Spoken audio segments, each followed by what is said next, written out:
MTV news Kannada ವಾಹಿನಿಗೆ ಸ್ವಾಗತ.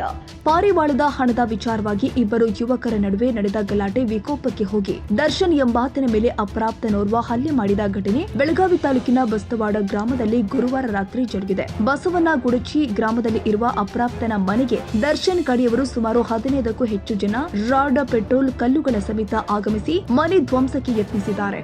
ಈ ಕುರಿತು ಮಾಳಮಾರುತಿ ಹಿರೇಬಾಗೇವಾಡಿ ಪೊಲೀಸರು 7 ಜನರನ್ನ ಬಂಧಿಸಿದ್ದಾರೆ.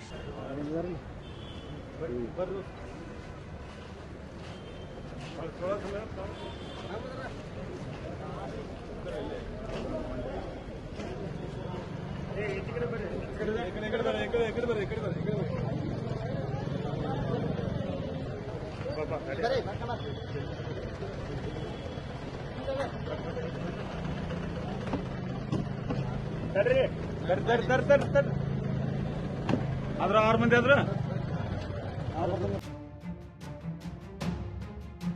ತಾಜಾ ಸುದ್ದಿಗಾಗಿ ಎಂಟಿವಿ ನ್ಯೂಸ್ 24/7 ಗೆ ಸಬ್ಸ್ಕ್ರೈಬ್ ಮಾಡಿ ಮತ್ತು ಬೆಲ್ ಐಕಾನ್ ಅನ್ನು ಒತ್ತಿ. ತಪ್ಪದೇ ಲಿಂಕ್ ಶೇರ್ ಮಾಡಿ.